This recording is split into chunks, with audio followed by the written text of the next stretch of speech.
అందరికీ నమస్కారం. గోవింద నామాలు. వజ్రముకుటధర గోవింద, వరాహమూర్తి గోవింద, గోపిజనలోల గోవింద, గోవర్ధనోద్ధార గోవింద.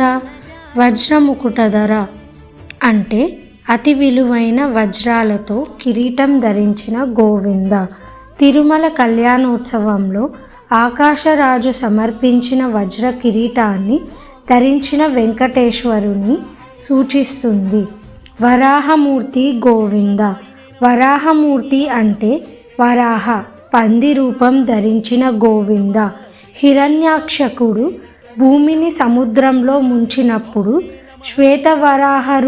వరాహావతారంలో భూమిని కొరలతో ఎత్తి రక్షించుడు. తిరుమలలో వరాహస్వామిని ముందు దర్శనం చేయాల్సిన పవిత్రతను సూచిస్తుంది.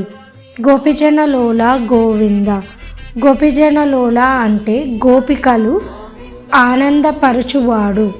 కృష్ణావతారంలో రాసలీలలో గోపికలతో భక్తిమయ ఆటలాడి వారిని మురిపించినవాడు అని సూచిస్తుంది. గోవర్ధనోద్ధార గోవింద. గోవర్ధనోద్ధార అంటే గోవర్ధగిరిని ఎత్తి ధరించిన గోవింద. ఇంద్రుని వానల నుండి గోకుల వాసులను కాపాడటానికి శ్రీకృష్ణుడు తన చేతితో గోవర్ధన పర్వతాన్ని ఎత్తి రక్షించాడు అని అర్థం. Thank you.